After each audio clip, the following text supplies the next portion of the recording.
Marwan, Eruch's young brother, has also said that as a child and youngster, life was very strict, very disciplined, and yet, particularly through Gaimai, also very loving.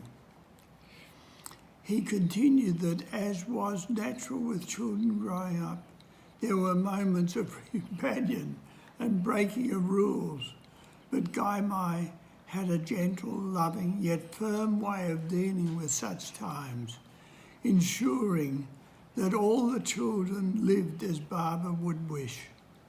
Her most effective weapon, which she used only occasionally, was to stop talking to the culprit. He further commented that in his experience and observation, children definitely benefit from guidance and some form of discipline during their formative years. This gives them a grounding and framework of strength and knowledge of values to help in meeting life's problems and challenges. He then told a story from his own childhood. During the stay in Bangalore, Baba took them on a little excursion to a place called Hassan. There were 3 other children in the party apart from myself, Meru, Nagu and Sawa. At Hassan, we stayed in a dark bungalow that had in the grounds a huge tamarind tree. It was in season and many ripe fruits had fallen to the ground. They were, however, forbidden fruit because Baba did not like us to eat sour things in case we developed sore throats. But we children loved this fruit, and looking around carefully that no one was watching, we all, except Nagu, who was not with us at the time, had a good feast, spitting out the seeds and then continued to play. We came to know, however, that we had been observed, and of course that meant that Baba would hear. To avoid telling a lie, we decided to wash out our mouths to remove any smell of the fruit, and when asked, say vaguely that we ate a little and then spat it out. We thought vague answers might save us. In due course, we were summoned before Baba, and he was in a stern mood. This at once set us trembling. We were lined up before him, and he asked Sawa first, "Did you eat the fruit?" And instead of our prepared answer, she said, "No, Baba." Meru said, "Baba, we ate a little."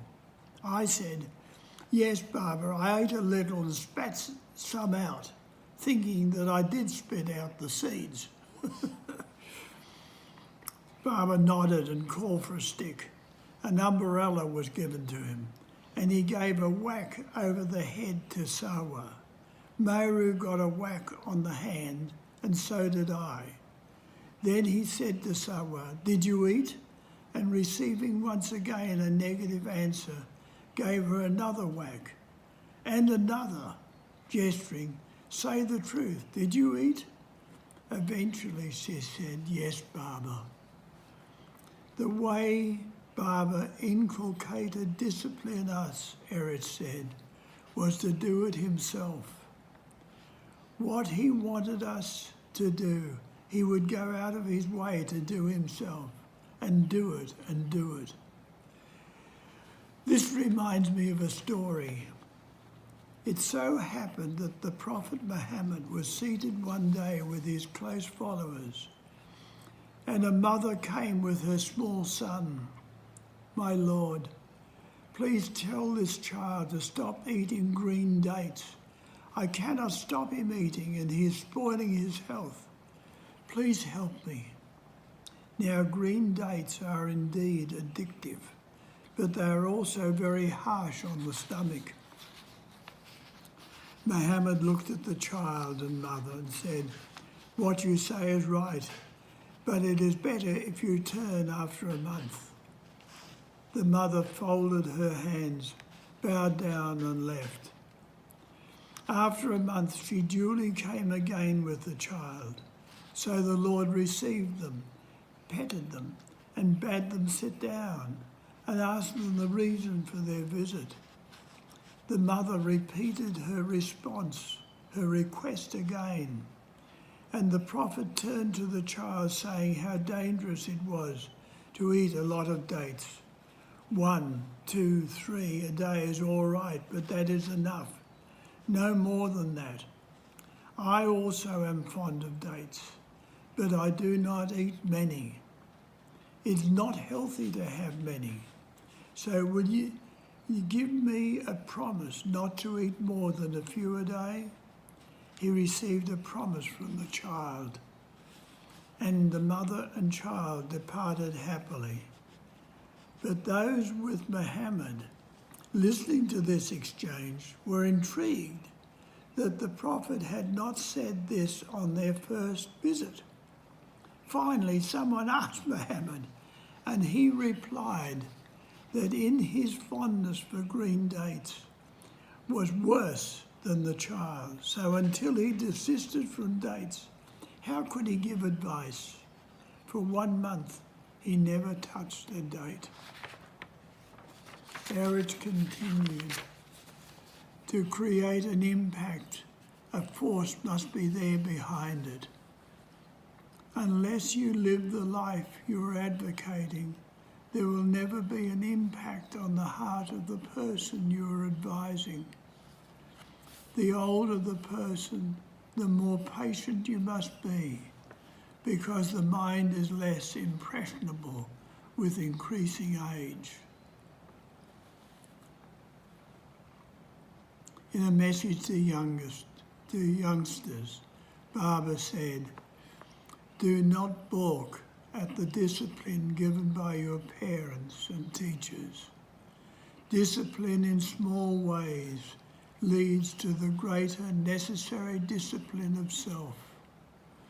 All growth is gradual, and it is only through slow and gradual stages that man truly begins to grow up and discover his true self, and to relinquish the childish playthings of hate, greed and anger through selfless service and love." Again on this theme of discipline, Eruch continued, "So the teacher may play with the pupils and play, as it were, at their level. But then when knowledge is imparted, the pupil must be there as a receptacle to receive the precious gift of knowledge. And the receptacle must be lower in order to receive the knowledge." The following story illustrates this. My mother told me this story when I was about 7 or 8 years of age. And the impact of it was so great that I still remember it after so many years. There was in India a great Mohammedan emperor called Akbar, who was very interested in metaphysics, in questions of love for God and of the path to him. And it is said that he even went incognito to bow down to Mirabai, the great Hindu saint. He had a deep respect for his Hindu chief minister called Birbal, B-I-R-B-A-L, and often had the whim to ask him for sound answers to these profound questions. Thus, one day, the emperor asked the minister, "Where is God? How can he be found? What does God do?" The minister replied, "What question do you ask? You are such a staunch believer in the Lord, and you ask me, where is God? There are farmers in your kingdom who can answer such simple questions. So the king said, call anyone you wish. I want clear answers to my questions. The chief minister took his leave and went to a farmer, a very young man, and persuaded him to come to the court after carefully coaching him on what to say and do. On seeing the young farmer and being told he would answer his questions, the king exclaimed, "This youngster? Such important questions?" "They are very simple questions, sire. So many can answer them." So the king asked the farmer, "Where is God?" The farmer was stunned at first by the splendour of the court and the presence of the emperor, and just gaped at the king. At this, the king exclaimed to the minister, "What type of person have you brought here? You want us to waste our time over what you call such little questions?" "Sire, he is affected by being in this palace. Please allow him time to settle down." Then the young man took courage and said, "Sire, are you putting this question as an emperor or as someone who really wants the truth?" "Are you asking as an emperor or seeker?" The king replied, "I'm genuinely a seeker and want to know where God is and what does he do." The farmer then said, "As a seeker, you should stand here where I am, and as the guide, I should take your seat." The emperor acknowledged to his court that the farmer was right, and with great respect placed the young man on his throne. Then with folded hands said to the farmer, "Sir, please tell me, where is God and what does he do?" But the farmer replied, "Please may I have some milk? I am overwhelmed in this position and the splendour of the court and have become very thirsty." So the king ordered that a pitcher of milk be given to the man. But instead of drinking it, the farmer gazed and gazed at the milk. Time passed and the king became exasperated. "Why do you waste my time? Drink the milk and answer my questions." "My lord, before I answer your questions, I have been hearing a lot about butter in milk, and I'm trying to find out where that butter is in the milk." At this, the king exploded to his chief minister. "What a fool you have brought to me. He is a farmer and does not realise that the butter is in the milk and a certain technique must be used to reduce it. Why does he waste our time like this? Please get him to simply answer my questions quickly." Then the young man sat up and said, "Just as the butter is invisible and all-pervading in the milk, likewise God is universal everywhere. The world knows that there is butter in milk, but it cannot be made visible until the process is carried out of churning the milk and separating the butter from the milk. You ask me, where is God? But how am I to show the butter unless you yourself go through the process of extracting him from his all-pervading existence?" The emperor was well pleased with the answer, but then asked, "Now what does he do?" "What he does is shown in my case. He puts a farmer like me on the throne and gets the king off his throne to put the question." This theme of parents and children and the imparting of knowledge then reminded Eruch of another story of this same emperor and his trusted chief minister. One day the emperor said to Birbal, "You say that your God is all-powerful. Yes, sire, but your God and mine are one. They are not different." I know that you say that your God and my God are one. We too only know one Allah. But why is it that our God is so powerful that he does not need to descend on earth to protect or to awaken his children? Our God is so powerful that wherever he be, it is enough for him. His wish is enough. He can control his creation without descending on earth, whereas your God has to descend on earth in order to help the creation. Don't you think that your God is a little bit less powerful than our Allah? Oh no, said Burble, you are absolutely misinformed about this. Then why is it that our God never descends on earth? If you say is the same God, why is it that he has to descend? My Lord, your question is such that I'll need some time to answer it. I must have a vacation from the court. Yes, responded the emperor. Have your vacation and then give solid proof of what you say about my God and yours. So the minister had his vacation. After some time he returned. He and the emperor were overjoyed to see each other again, and Burble suggested the emperor take him and the whole court for a holiday, an outing by boat on the river.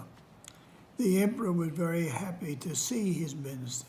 He had a deep respect for him, and he readily agreed that they have a day of relaxation in each other's company. The Prime Minister said that he had made all arrangements. The boats were ready, and he'd arranged for the prince, the emperor's son, to go with them in one of the boats. So they set off. It was very pleasant. But all of a sudden there was a commotion and a shout. The prince has fallen overboard. The emperor sprang to his feet and started to take off his coat. But the Prime Minister said, "Why do you go in? There are so many here. See, they are jumping in the river. Leave me alone. He'll be drowned. I must get to my boy," exclaimed the emperor. And with that he jumped into the river. So, of course, Burble had to go with him. They floundered around and then eventually were pulled out. The emperor was shocked and crying out, "Where is my prince?" The minister said quietly, "Pardon, sire, but there is no prince." "But I saw him in the other boat. Where is he?" "Sire, the prince was not here at all, only a wax replica of him. It was all to show you the answer to your problem." "What do you mean? Where is the answer?" "You are the emperor," said the Prime Minister. "A word from you and 1,000,000 people would have jumped in to save your son. But you were not satisfied. You yourself wanted to plunge in order to save your own. You didn't feel satisfied, contented, until you yourself plunged in to save him, retrieve him, redeem him. That is why the Hindus believe in the descent of the Lord. The Lord descending into form is known as avatar, reality descending into illusion. But how can reality and illusion go hand in hand? They cannot. This act of compassion is so unfathomable that although he is reality, he clothes himself in the body so that as reality he does not shatter illusion. He wants to awaken us to the nature of illusion, but not to shatter illusion. How can he awaken us to the illusion? He clothes himself to such an extent that the light of reality is not shed into illusion, and yet the warmth of the reality is felt. So in his descent there is that warmth, giving us the feeling that something is there. The avatar comes in our midst, allows illusion to remain, and yet gives us the feeling that it is illusion. He awakens us.